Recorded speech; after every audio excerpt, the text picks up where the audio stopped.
What is up, Fredonia? You're listening to the local lowdown on WCVF 88.9 The Voice and WDVL 89.5 The Inferno. Tonight, you're joined by your co-host, field interview, and A&R lead, Olivia, as well as your co-host, lead script writer, and executive producer, Charlie. And I'm Cece, your production lead. Tonight's show is brought to you by Fredonia Radio Systems in a group effort to promote and showcase the local music scene here in the Fredonia and Western New York area. Welcome to the Local Lowdown. On today's episode, we have our very special guest, Elemantra. We were at first anticipating only a few of you to be here, so we're so happy that all of you could make it. Thank you so much. Let's get into the real stuff here. Let's dig deep. Let's dig deep. An article from Bad Copy says that many members of the band were childhood friends growing up together in Salamanca, New York. Tell us about how you guys originally formed. I guess 3 of the 4 original members, very original. If you want, Jonah's basically an original member at this point. Me and Brent here to my right. We grew up in Salamanca, and my cousin Nick was the original bass player when we first started playing together. And he played the majority of our shows in our career with Nick. But yeah, we just kind of grew up together at a very young age. And one day, I played my brother's guitar and I thought it was pretty cool. So just kept going. And then I had a friend of mine show me like Audioslave and Queens of the Stone Age and Soundgarden. And I was like, I didn't know music could be cool. I'd only ever heard like AC/DC and Def Leppard and crap my mom would play. So when I heard cool music, I was like, I could, maybe do something like that on guitar. And then I started learning those songs. And then Brent got a guitar shortly after that. Then Nick got a bass, and we kind of just took off and struggled for a long time to find a drummer in the area. And then eventually got Jonah when we were all 17, somewhere around there, 16, 17. Senior year of high school. Yeah, so just kind of went from there. But I guess that blurb has just remained within our bio. But it's still mostly true. Yeah. Yeah, that's kind of the origin of the band. Yeah, you got to remember your roots, right? Yeah, it goes back pretty far at this point. The living room was every day after school. Yeah, my after mom's living room. Watching him learn riffs for a year, Nick and I were like, we got to do this too. It's kind of a FOMO thing. We'd like either walk home from school or like first thing off the bus, fire up like some video game or something in my mom's living room. Then I would just start playing guitar. We're always just hanging out and kind of just, I don't know. Eventually, we all started playing instruments and then kind of went from there. But we didn't really take it seriously at all. For the cats. Oh, we got a cat in here. Sorry. What kind of guitars did you guys have? Like when you first started out? So my first guitar was like a PV Telecaster copy. Oh. Piece of junk. And then my second guitar, because like that was my brother's I was playing, because he played for like 6 minutes and then was like, this sucks. So then I acquired it, and then I was like, this thing sucks. But that was after I could play some chords and stuff. Yeah. Then I was like, I want a guitar that's my own. I want to play metal music. So I had a SG because I liked Black Sabbath a lot, and so I got an Epiphone SG, and that was a guitar I learned. What kind of body is that one? Is that when I think of metal, I think of like the two prong ones. The flying V. Yeah, it's not a flying V. It's Like Tony Iommi and you ever seen Angus Young? Yeah, the AC/DC guitar, Black Sabbath guitar. Like, it's like you want me to do so like Cece, can we insert a photo? starting from the butt of the guitar. yes. It's it does that, then it kind of cuts in, and then it has like 2 devil horns. Oh. Then the Okay. neck goes up. It's a I very see it now. classy but menacing looking guitar. I Yeah. still love them to this day, and someday I'll get a real one. Signature, what would you say, maroon kind of color to them? Yeah, they're usually like a deep red. Yeah. Very, very, very nice guitar. Would you consider that a mahogany? I believe they are generally. Yeah. No, we can't do this. We can't go off on this tangent right now. Big We could don't do have this time. all day, actually. I was curious. Okay. Getting back to our script here. Sure. Went off script a little bit. Hey, that's okay. No, it's best. That's all It's right. good to do that. So you guys have projects from as early as 2014 that exist on your Bandcamp. God. The first being your EP, Kelly. Yeah. What went into making these early releases, and what has changed within your music making process from then until now? Other than like everything, I guess. Yeah, basically everything. I mean, then there wasn't really like we had just so much free time. Like we were we were practicing and just recording and writing every day almost, because we didn't have anything else to do. So we were just doing that, and we didn't know what we were doing. So a lot of the recordings was like, we wrote this song a month ago. Let's just record it and do it. And, we had really not fancy recording equipment. Everything was one track going into Audacity, a free recording software. Nice. I think I'm still pretty proud that they sound even okay at that point. I was going to say they did sound pretty good. Like, in one of the Bandcamp bios, it was like, sorry for poor quality. And I was listening to it, and I was like, no, for just a very DIY project, this sounds good. It was super DIY. I mean, we could multi-track the drums, but it all went down one track into Audacity. So it was like, we would track Jonah's drums, and it'd be like, okay, we think that sounds good. Let's do it. And we'd hit record, and it'd be one track. So if, like, we later heard it and was like, oh, man. The snare sounds terrible. Or, like, the kick drum is so quiet. It's just like, well. Stuck with it. That's it. Yeah. Get used to it. And that was multi-track is a fancy word. We used a field recording mic in, like, the back of the garage. That was the overhead. And then a one SM57, like, facing toward, like, it was basically in my lap, so it could catch the 3 drums and kick drum. Was that all of Kelly was like that? No, like the first 3 songs I think I did. Because then we did get a little fancier, and we bought like a little like 6-channel Mackie board, which could, again, you could plug in up to like 6 mics. Then we would use a field recorder for the overhead, but then that would send down USB into Audacity, and that didn't have like multi-track capabilities. So still we're just recording one mix going down into USB into Audacity, and it was just total garbage. But we were young, and we're having fun. We're just writing garbage. The Audacity. No, that's awesome. I know. It was usually the day that we felt like we finished the song structure. You would be like, "Do you want to record after practice?" It was never like, "Let's run through it a few more weeks" or something like that. It would just be like, "All right," the day that it felt like it was done, be like, "Do you want to stay after?" And we'll just lay something down. That's awesome, though. Very, very genuine. Very kind It was of very raw. freeing. Yeah. I really wish we could do that nowadays, but everything's so like on a schedule now, and everything. Yeah. So we got to set aside a week, 3 months from now, to do drums. Yeah. Yeah. No, that sounds about right. And you guys just recorded those early EPs and singles just all in your garage? Yeah. We still record everything on our own. Yeah. But back then it was in Nick's. So Nick's mom, my aunt, that's where we practiced once we got a drummer. Couldn't do it in my mom's living room anymore. She said, no drummer. It's too crazy. So we got into my Aunt Paula's garage, and we would do everything there. That's awesome. I was also going to ask, it seems like you guys were allowed to just practice in your living room. Your mom must have been pretty supportive of all of that. She was up to a point. Okay. I think. It got to a Had point. to stop by the time she got home from work, so we had like an hour and a half. Yeah. Okay. She'd get home from work at like 5:30, and she'd be like, all right, cut it out. Yep. No You really more. had to clock in. We did, yeah. And eventually her living room got overtaken by music equipment. I wish I could find the picture. My mom had a little dog, and we had this picture. We thought it was probably so tough. We had like all of our amps, like just such cheap, what we could afford at the time, little amp, or I guess they were like half stacks. But it was in the living room, and we like put my dog on top of one of the amps Oh my God. in the middle, and that her living room was like you couldn't get to the couch anymore. It was just amps. So she maze of put an end to instruments. that after a while. Yeah.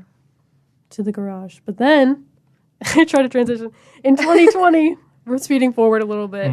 You guys released G Camp Live Sessions. It's an interesting release. It's live performances of your songs, and they're filmed out in the middle of the woods. How did this project come together, and what's the story behind this? In short, my friend has a campsite near Salamanca where we grew up, and he would throw a party there every year. And eventually, he was like, I want to have live music. So we did it one time, and we played with another Fredonia band, Skulking Ghost. Shouts And out. Yes. We're like, man, it's so beautiful down here. And I have a lot of friends that work for like the Seneca Nation Media Department, and they have access to really good filming equipment. And we had all the audio equipment, so we recorded all the audio. And I had my friends come and do some video, and we just did a couple takes of each song and then put it together. It's really there was no event. It was just let's just do this one morning, and then we did it. Yeah. Yeah. It does look really good. Yeah, they did a good job, and that was they just handed me all the footage and was like, "Here you go." do whatever you want with So it. you edited all of that yourself? Mm-hmm. That's so cool. Yeah, we have another question about your music videos coming up, so don't even worry. Yeah. Oh, Okay. I was looking for. I was like, wait. So, jumping forward, or I guess backwards again. A few of you went to Fredonia and even lived in Creek House as well as a venue on Canada Way. Tell us a bit about your history with Fredonia and more specifically Creek House, since you guys will be playing there tonight. Literally in a few hours. Yeah. Very shortly, straight Yeah. from here. Brent got here first, and he lived in Canada Way when I was a freshman and threw shows there. Nick, our original bassist, booked all the shows there. It kind of just happened out of nowhere, actually, that we were supposed to play a different show at a different house, and they pulled out of it, I believe is how it went, right? And we offered up your place. Yeah, and just to give some context, like the Canada Way shows, 2014, 15, 16, so 10 years ago. Yeah. So it's Thanks for reminding us. Oh, it's a yeah, much different it's place making now. me feel old for sure. And we drove by on the way here. It was kind of right at the end of the jam band era of Fredonia, and I feel like that kind of established a new sort of not genre takeover, but a fresh breath of air, so to speak. Which there's nothing wrong with jam bands or anything like that, but that was kind of what was dominating. We kind of mixed things up a little bit for everyone, and then the Creek House followed suit and just made it even stronger for a while there. Which that was also kind of an accident because I wanted to move into Canada Way because we had been doing shows there for 2 Right, years at yeah. that point. But somebody else swooped in and signed a lease before me and Nick could move in there. So I had friends who lived at the Creek House when I was a freshman. They threw parties there. I knew they had a decent-sized basement, and I was like, well, that's a good location. Signed a lease there, and I started doing shows down there for a couple of years, and apparently the legacy lived on because now there's still people trying to throw shows there. Yeah. And I'm very, very excited to go see it. Yeah. That's cool. No, that's awesome. So Canada Way and Creek House have kind of flipped now. Creek House used to be a party house, and now it's music house. Canada Way used to be a music house, now it's a party house. Yep. Solely Yeah. parties. Yes. It looked like a party house when we drove by it. Is it Yeah. the There's one on the there's a corner? beer pong table out Yeah. front. Yeah. Just sitting there. Bunker The Bunker is what it's called. Yeah. Okay. Was it just Canada Way House That's when you kinda guys tough. performed Yeah, there? Did we it have just a? called Yeah, it we Canada Way. didn't come up with these fancy names back then. Yeah. You I was know? gonna say. I feel like Canada Wait, was wasn't interesting. Creek House though. Pork and Beans? No. Or was that previous to that? Oh, Must have been before. I will say I don't like that. Pork and Like the Weezer Beans. song? I think it's Terrible fun. name. I don't want to go to a venue like that. Pork and Beans. If you one last bit of Fredonia house show Yes, no, lore. please. You've heard of the North Pole Strip Club? Of Yes. course. When I was a freshman and they were throwing shows there, we just called it the Maple House. That's right. It was so Yeah. boring. Yeah. It was just Yeah. so cut and dry back then. I- Then they come up with these fancy names. That's a bad name too. Yeah, It's a terrible Maple name. House. Actually, No, Maple House is good. yeah. North Pole Strip Club is fun. it's something for sure. I wish I never could saw go. a stripper there. Not one. Not. What a scam. Come Truly. on now. False advertising. When it was just Maple House, I mean, you bring a 12-pack of some tasty beverages, and it was just a grand time every time. I don't know. Was that the venue where the floor collapsed? No, that was the that's jungle. Ah, that was the jungle. Actually, I have questions about Actually, that. oh, I don't know yes. if you want to do them on air or Maple not House because is the one with the hole in the fence over by. Oh, that's Yeah. right. Yep. Yeah. our conversation with you guys actually is what sparked us to call our house / booking agency. group. Yeah. the jungle. I was Yeah. curious, Yeah, because I remember we talked about the jungle behind Yeah. BJ's last time Yep. we were here. It's so funny because you listen back to the mini interview and we're talking about like the lighthouse or something called the dentist's office in Canada Way. And then one of you says, oh, and there was the jungle. And you can actually hear Olivia go, the jungle? like it's such a special little moment. And so I took it. Yeah, so we stole it. We do have Yeah. like a house. We can get into this after. Yeah, that's not a... long conversation. I'm curious to see if they. I don't know if they actually finished the floor again because for a while people were just living upstairs while the downstairs was caved in. What? is so That's crazy. odd. How did they even get upstairs? Like, Beats okay. me. Well, all right. A ladder. Okay. All right. Oh, okay. So, like I said, you guys are playing at Creek House tonight to kick off your tour. Very exciting. How are you guys feeling about being back in general? What are you anticipating this show to be like? What do you think has changed? I know you're About the posting Creek a lot of House. photos, and I was like trying to reference it to my mental image of the Creek House. I And I was know. like, This is so odd. Yeah. We had everything facing the other way, from what I saw, because I don't know. I guess we'll see when we get there. But the videos I saw from a couple of years ago at the Creek House, it was to the right when you get down the stairs. We used to do it to the left because there used to be a bunch of shelves there. Oh, interesting. Oh. It was like the way the power worked out, and we wanted to like sell totally legal beverages off to the side where the other staircase is. So we had a little mini fridge set up there with a little bar for, non-alcoholic seltzer waters, of course. For waters and apple juices. And that was where, of course. And my friend Ian, who was doing sound, wanted the grounded outlet for his setup because he ran everything off of the outlet in the laundry room. There's only one grounded outlet. So he just wanted a spot where he could set up his tech in an orderly fashion. That makes sense. I don't know why we did it that way. It just happened. Yeah. It totally makes more sense the way it is now. I mean, we'll see. I guess we'll see, I'm curious to see your guys' input on that. I shouldn't speak before we actually play It's it. too different. But back to the music videos. You guys released several music videos to go along with your album To Know Better. What was the process of making these music videos like? I'm trying to think what music videos I did. Such Tiny Fish, Roll Up the Yes. Window, Oh, and yeah. Entrepreneurship, I think. No, that one didn't have one. Are you sure? Yes. Okay. I have a hard time remembering. Yeah. I definitely, the one that stood out to me was the fish one. I like that one. So I think most of those were. I'm a big fish guy, not the band, Right. but the actual aquatic creatures. Yes. I've always had fish. I love aquariums, and when I wrote that song, I kind of had my little guys in mind, and I wanted to incorporate them visually into the song. And I don't know, just really low tech equipment, just trying to do what I could do in my bedroom in my apartment at the time. And I don't know, it's a super long song, so I was just struggling to find. It was very ambitious, and looking back, I probably shouldn't have done it, but it's on YouTube. Yeah. But it is. ultimately, we rarely have. Like, we never set up a time to all right, we're gonna have people film us play and stage something, and I generally think those music videos are really corny too. I feel like music videos, at least for our music, should more so be like a visual, Abstract. more abstract, not just just us playing in a white room that so many bands tend to do. And if I see that, I just turn it off. It's just not interesting to me. Are you guys planning on filming any music videos for your upcoming release? Or any of your singles you've put out recently? I mean, we did one for Imaginary Floors. Okay. That's on yes. YouTube and stuff. Yes, you did. Oh, my goodness. That one was filmed. There's some live footage of us playing in Philadelphia, playing Imaginary Floors at a concert we played in Philadelphia.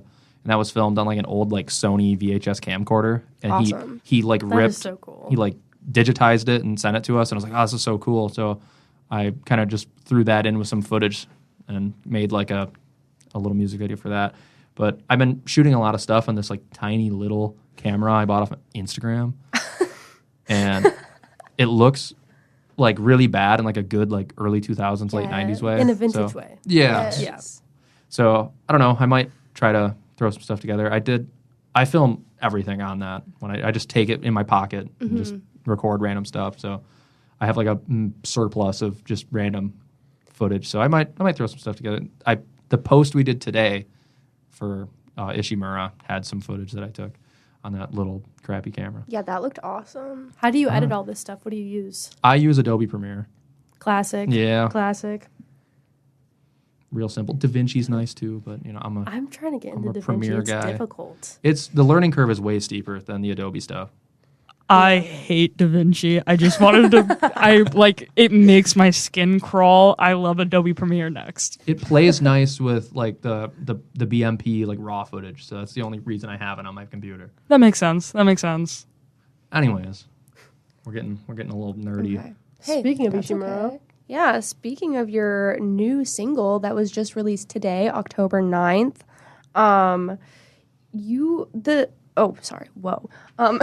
Whoa. Whoa.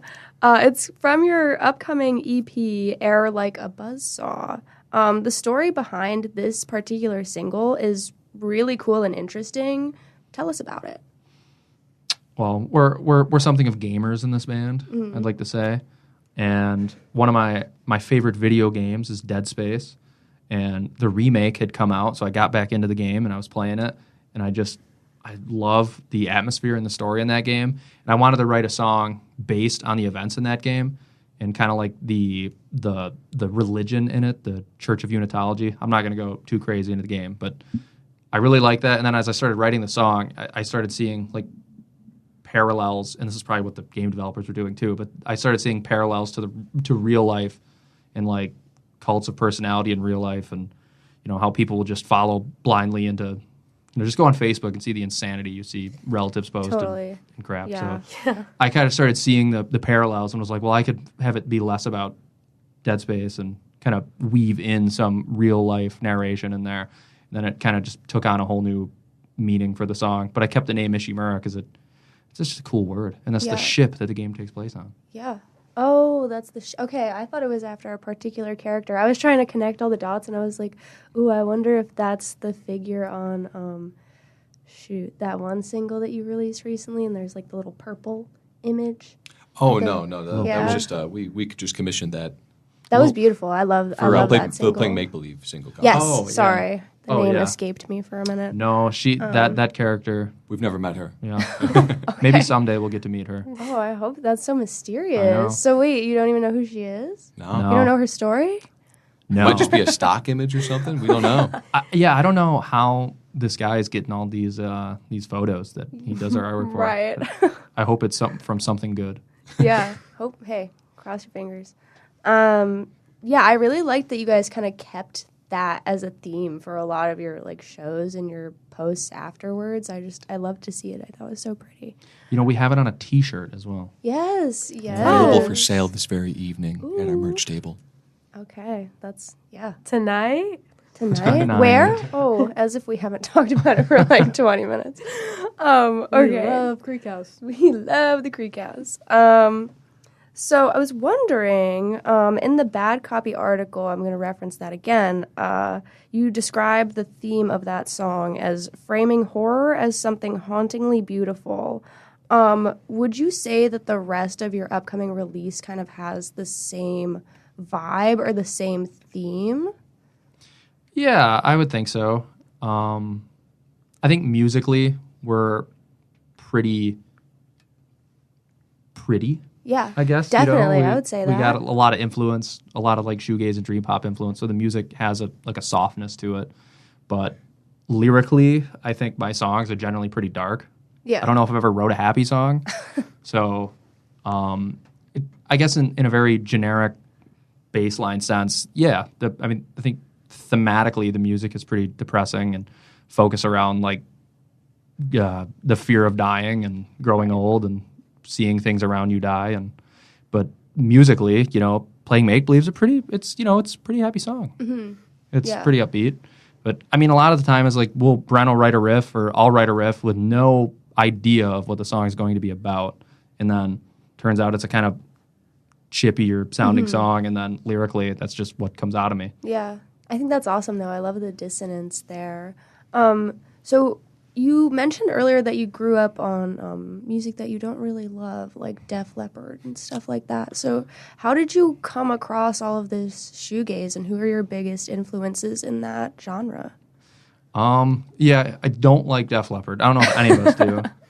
I wouldn't say I'm a fan. I'm not a fan. I was gonna if anyone High would and be Dry is Joan. all right, I guess. Any pro Def Leppard fans in here? I saw them when I was like 10. Oh man, Okay. And the truth comes out. No good memories attached there? there might be or- some residual influence. It was a weird night. riffs. Yeah, I'm not going to go into details. Okay. But You were 10. Okay, yeah, be mysterious. That's yeah, I fine. mean, people were being grabby at the shows. Oh. Weird time. It was at Darien It is a Lake. Def Leppard concert. Yeah. And Yeah. at Darien Lake? Yep. That sounds Two greasy. negatives do not make a positive. Yep. Yep. No hate exclusively to Def Leppard. No.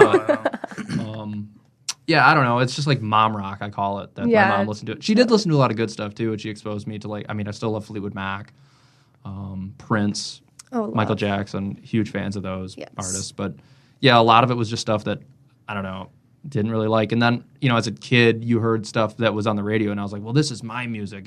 I like Fall Out Boy and Switchfoot, and Switchfoot does kind of go crazy still. But anyways. I don't know, I just never heard anything cool. And then, as I said, I had a friend that would come over to my house every now and then, and he would play I don't know, Soundgarden or Nirvana or Alice in Chains and stuff like that. And I was like, darn. This is so Dolphin heavy. noise. Dolphin noise right there. Yeah. You kind of get that music where, like, in those formative stages, like as a teenager, you're like, wow, like there's layers to this. You know, like you can hear the guitar, the drums, and the bass. It's not just white noise with like overproduced vocals, like, you know, cranking out, I guess, pop songs that sound heavy, which is mainly what we kind of grew up with. And the formula had already been beaten into the dust by 99. Mm-hmm. So hearing where that stuff came from in, like, say, Soundgarden or Nirvana, and then hearing, like, Queens of the Stone Age and being like, nothing else sounds like this. That's why. And you get like down a path too, because after you've heard like a bunch of Audio Slave or something, and it's like, well, where did this come from? And it's like, oh, well, you know, Chris Cornell was in Soundgarden. And then you just keep going back and like start weaving, and you know, eventually you'll get to Caius or something. And then I started getting into more extreme metal and a lot of like death metal and stoner metal and stuff, and listening to like Electric Wizard and Sleep, and then you just kind of keep going until you get to like the bottom of something. The Smashing Pumpkins are a huge gateway drug into the shoegaze Oh, world. yeah, absolutely. I mean, I was still am a massive Pumpkins fan, but like eventually, there you go. Wow. Eventually you get to a point where, you know, you got to follow a path, and it's like, eventually it's going to lead to a different genre. And then if you like that genre, you just keep exploring. And when I heard like My Bloody Valentine for the first time, it was like, this sucks. Like I didn't really understand it. I literally remember it took me like 5 years to get into My Bloody Valentine. I heard Loveless for the first time in like 2015, and I was like, it's okay. And then like 6 years later, I heard it again, and I was like, oh, maybe this is the best thing I've ever heard. Right, it takes It a just while has to for hit you it at the right That's time. really Yes. weird, That's what it because is. that hit me like right off the bat. I'm Me like, too. wow, Yeah. this is insane. And now it's lost a little bit of its luster at this Me point. too. I Yeah. think after you've heard it like more than 9 times, it's predictable, and you're like, well, it's also still like, it's just an insane sounding album. Like nothing really sounds like It's that. so smushed sounding though that It's- like well, there's if so you many layers, they had to just like, squash it. in a car. It sounds like it's in mono.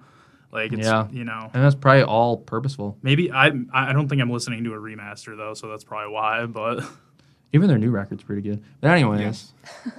Obviously, the internet helps a lot. Once you find one thing you like, Definitely. wow. that was a huge thing. Yeah, like being on.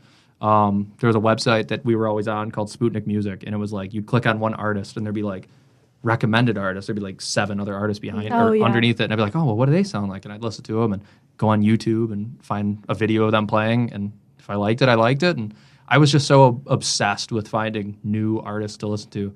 Probably not nearly as good about that anymore, because you get older and you don't have nearly as much time. But back then, it was like, oh my God, I'd never heard a guitar do that. Yeah. You know, how do you do that? Yeah. it's like if you go on Pitchfork and like you look at an artist's profile and you see, oh, this album gets a 5 out of 10. You're gonna be like, I'm not listening to that album. Mm-hmm. You go to an actual like, you know, reviewing website where people like users can give their input on it. Yeah, it's like an aggregate. And then, you know, they get a 4 out of 5 on the album. It's like, oh, well, someone was just trying to, you know, basically you could have passed up a really good album at times too. So That's why you rate your music, and Sputnik was always really good. Yes. Because you wouldn't get pigeonholed into not liking something just based off one guy. Definitely. Have you guys ever been to a show where you fell in love with the opener and they just became like one of your favorite artists? Yes. Yes. Pretty recently, I was seeing, me and Jonah went and saw Drive By Truckers. Oh, yeah. And I hadn't ever listened to Wednesday yet, and they were opening, and I'm like, oh my God, this band is amazing. Yeah. So it was just a great show overall, but when they played, I immediately like saved everything they had released at that point on Spotify, and I've been a huge fan ever since. Wednesday is so good. I also kind of found Wednesday through them opening for Unwound. Nice. They opened for Unwound? Yeah, Where? they did. When? It was not this past summer, but the summer before at a place called the Concert Hall. I didn't know in Unwound was Toronto. I've been there. around. Yeah, they're Yeah, back. Unwound's Yeah. back. Oh, I would kill Yeah. to see them. Dude, Wow. they were so flipping good. Oh my gosh. It's really cool. It's funny because Yeah. how I found Wednesday before we went to see Drive By Truckers when I went to Philly and I saw them open for Tagabow. I was there for Tagabow and I was like, whoa, this is crazy. They're no longer the openers. The No, Wednesday exactly. night, They are- Yeah, no. they are the- Co-headliners at worst. Yeah. Yeah. Yeah. Okay. Well, We can take a we're little break. also doing something really crazy for this episode too, where we're taking you guys to Creek House to watch some of their set, and we're going to go do that now. We're Elemantra. We're from Buffalo, New York. Thanks so much for getting here early and watching us.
I'm so happy to see Creek House carry on the tradition of doing shows. It's like it never stopped. And it's also like we never left this room. Wow. It's almost as if we never left. We're not stuck in here. Okay. Anyway, so I have another question for you guys. Throughout my research, I saw your music described a couple of times as creamy. Now, what makes your music sound creamy? Do you not think it is? No, I think it is, but I'd like to hear your explanation on it. I mean, sometimes you hear a guitar. I guess it's specifically for guitars, Right. mostly. Well, guitars with some bass behind it, You hear a good fuzz, kind of a Right. good fuzz Yeah. pedal tone, like a big muff. It's kind of like Right. smooth and lush, right? Yeah, Right. it's abrasive, but it like wraps you up in a blanket. Right. You Right. want to go to It's like sleep an itchy, fuzzy blanket. that you like. Yeah. Okay.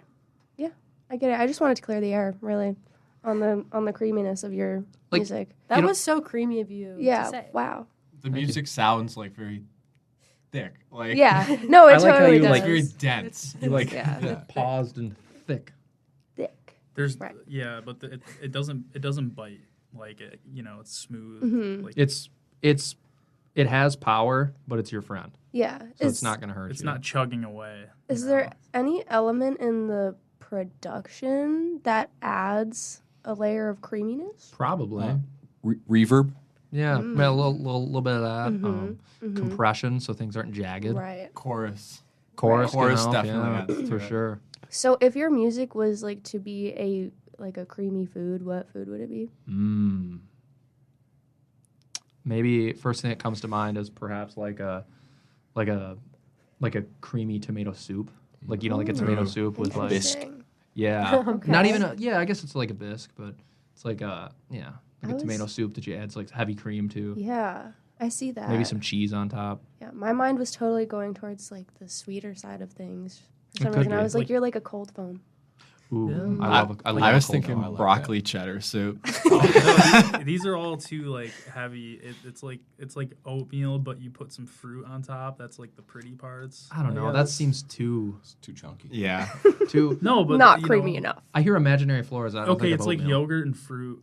There you go. Okay. A parfait, perhaps. Yeah, Yeah. parfait. I could see a yeah. parfait. Perhaps yeah. like a Greek yogurt. I did It's like a actually. little bit of a thicker yogurt. And it's got a little sourness to it Oh. because Greek yogurt's a little It, funky it with get a little it. tangy, Well, yeah. Yeah, it's a little tang. sour cream-esque. Right. Well, we're going to talk to some people who we haven't seen very much of yet. We have a question coming from our head of promotions, Brody. Hey, Brody. What you got for us? Hi. Sorry, we're setting up the camera. Okay. So I heard you guys name dropping some of my favorite bands lately, and I gotta ask you, any one of you or all of you as a collective, give me favorite like doom metal, stoner metal album. I really want to hear. Dope Throne. Dope Throne good is the choice, one. yeah. It's kind of the heavyweight champion of Yeah. doom. Kaya's Welcome to Sky Valley. Yeah. Way up there. I love Caius. I like Dope Sick. I Hate God. Really good one. Yeah. Take is Needed for Pain. Take Is Needed for Pain's probably goated. better, but Dope Sick's a little more iconic. Yeah. The Sciences by Sleep. Oh, that's a good one. I'm weird, and I like Sleep's first album. That's really good. No, that one is really good. It's Grief, crazy. Come to Grief. Ooh, that's a is, really good one. Toad Liquor. Yeah. Satanic Worshipping Doom by Oh, Bong Ripper is really good. Epicus word. Dumicus Metallicus. Oh yeah, Candlemass, Yeah. classic. Wow. The I'm just original doom metal album. getting like a whole new playlist. This is I- awesome. Write Big- that down, write that down. Yeah. Yeah, literally. Big doom metal guys. Yeah, I could kind of tell, like, the whole interview you guys have been listing off, just, like, band after band that I love to death. But I heard you name drop a couple. I was like, I have to ask. So it's, thanks. Big doom, death, sludge fans. I Word. feel like. Before we go to Cece, I want to ask, have you guys looked into Goat Farm at all? Because I think you're really going to like them. If True. not. I've looked into Goat Farm a Yeah, little They bit. are Sage I so- actually play guitar for Goat Farm. Oh, wait. Yeah. Wait. I'm one of the guitarists in Goat Farm. Oh my gosh, that's so embarrassing for me. I'm so sorry. I didn't know. No, I I didn't know. It's no, I'm actually very excited to play Wait, two that's- sets tonight. that's good to know. Okay, wow. Yes, That's gonna be it's- so Oh lit. my gosh, how did I actually have I was actually gonna. no idea? I was actually gonna name drop Go Bar. Yeah, Be like, you yeah, they're pretty should've. good. Yeah, they're okay. They're good if you they're like Doom. fine. Yeah. Wow. Oh my god, I'm sorry. Oh my god, no need to apologize. Okay. Do you guys listen to any Bongzilla? Yeah, oh yeah. A little bit, yeah. A little Bongzilla. bit, yeah. I saw them Bongzilla's at good. Rec Room. Whoa. Oh yeah, they that's did. right. Yeah, we play missed that. there. Yeah, we were thinking about going. How It were was. I had never listened to anything like that before. It was my friend who wanted me to go, and so I show up, and I don't know what I was expecting, honestly. And it was just this like wall of sound, and I Yeah. was like, By that This is name, I crazy. think they're one of the few bands in this world that like you hear that name and then you hear like 3 seconds of their music and you're like, oh yeah, Yep. That's I'm what like- this is gonna sound like. That's what it is. oh yeah, there it is. and it clicks, and it clicked. The same 4 notes over and over. Yeah, I mean, if the name has lung or green or ripper or any of those things in I like- it, you're gonna get that. You know? Yeah. I like making like generic stoner doom bands in my head. Like I had that. I said Same. Lungworm on Yes. top one time. I was like, that is the funniest band name. You know it's heavy. It would be You don't heavy. even have to click play. It would be so generic, but I'd like it. Yeah. And nobody steal that without giving credit. No. Yeah. That's I've already trademarked it. You heard it here first. It's registered with the Library of Congress. awesome. Oh, I love doing that. Love the Library of Congress. Been learning a lot about copyrights recently. Oh, nice. Shout out Stuart Shapiro. Shout Love out you, Stu. to. The goat. So now we have another question from our booth dwellers, from our production lead, Cece. Hello. I heard you guys talking about aquatic animals earlier and aquariums. First of all, if you're not into it, get on the Monterey Bay Aquarium live stream. It's fantastic. And second of all, my question is, what is everybody's favorite aquatic animal? I'll let someone else go first. I think seals are pretty cool. I know they're not fish, Walrus. but they live in the I'm water. obsessed with walruses. Why? Why? Yeah. Have you seen them? Have you seen? they're pretty metal Have you seen the looking. little ones that whistle? They're Oh, look up. Some of okay, them whistle? look up walrus whistle. Just look it up on Google if you have the chance. Just watch. If you have the watch chance. watch videos of them. They'll just. I don't know. There's something so hypnotic about the way that like they are just making like this like. They just make this face, and then you see like they'll stop whistling, and then you'll see them like take a breath and then start whistling again. Like they'll do like a whole, and then they'll keep going. They got I don't that know breath what control. it even is. Wow. It's very yeah, human Why do sounding. they do that? I see. I don't know why, and You just enjoy I'm, it. I'm so hypnotized by the fact that they do that I've never questioned why. I just go, all right, this walrus is whistling. They right must now." just be That's doing it so to natural. hypnotize you then. Have you guys seen the difference between sea otters and river otters? Maybe. No, Sea what is it? otters are cute, river otters are scary. Oh yeah. Oh, Yeah. okay. I I've seen thought it it. would be the Oh, opposite, wow. really, but No. Yeah. They look crazy. We need everybody else's aquatic animals though. Yes, please. axolotls are pretty neat. They They're are just, like, cool. you look at them and you're like, this is such an evolutionary enigma. Like just their appearance alone and how they survive and everything. Frogs are pretty cool. You only get one. All right, axolotls then. I like Bashirs. Now, what is that? Yeah. They're a fish. People mistake them for eels or snakes, but they're in captivity. They can get like that, but they're mostly an aquarium fish. They live in ponds in Senegal generally, and they're really cool looking fish. I'll have to look it up. sometime. I've had a couple in my aquarium days, and they're funny creatures. They're nice. They are really. Are nice they guys. in the Such Shiny Fish music video? No, I didn't have a Bashir at that time. That was a very small tank. It would have Darn. been just simply inhumane to keep a Bashir in a tank that small. Yeah. Have you guys seen the big koi fish at Darien Lake? Are they koi fish or are they goldfish? You know when you walk at Darien Lake? Okay. Oh, like in the park. Yes. Yes, They're I saw them a couple in the years park. ago. Koi, then. Yes. And you get to like feed them, but they're like massive. Wow. They're huge. I haven't seen them. They have koi at the Botanical Gardens too. I've They're really pet nice. them Yeah. a couple times. At the Botanical Gardens? Yeah, you're not supposed to. You You're don't not do supposed that. to do But no. I was drunk at the Ryan's They're wedding. very friendly. Yeah. They're very cool. I'd love a koi pond in my backyard one day, but That'd be so cute. it'd be very nice. I'd think of the music videos. Think of them. Whoa. Wow. Besides tonight at Creek House. Do you guys have any upcoming shows? Any merch? I know we said CDs earlier. Do you have any other music coming out or anything else that you'd like to share with us that our viewers should be on the lookout for? Well, we're going on a little tour after this show. This is the first show in that run of shows. We're in Cleveland tomorrow. Then we're in Fort Wayne, Indiana on Saturday. Shout out Fort Wayne, Indiana. Fort It Wayne. is so fun to play there. Everyone should go. It's a What great venue scene. is it at there? Bug House. Yeah. Bug House. It's another house. I was like talking so much smack about Indiana before actually going there and playing that show. And now I am so excited to go back. Pro it was Indiana. so fun. Yeah, bro. Are there any good spots to eat around in Indiana? Sheets in Sheets. Ohio. Yeah. On the Sheets way. in Ohio. I'm thinking, I don't think we ate a morsel of food in Indiana. No. I was so hungry. I'm sure there's good food, you know. I'm sure they have like I wasn't sure pizza. if it was like, Buffalo wings, Rochester garbage plate. Like, I wasn't sure if Indiana had its own little spice. Maybe Fent. Oh, Perhaps. No, you're thinking of Akron. Oh, That's that Ac- dolphin that noise was right there. Akron. Yeah. That was Akron. That was Akron. They had a really nice fence spot. Okay. On the streets from where we played. There's a very cool venue and bar in Fort Wayne called the Brass Rail. Yeah. And I wanted to shout that place out too. It's very, very I don't fun. know if they serve food, but if they did, I bet it would be good. I think they do. Yeah. I think Yeah, they I do. think we just got there too late. Yeah.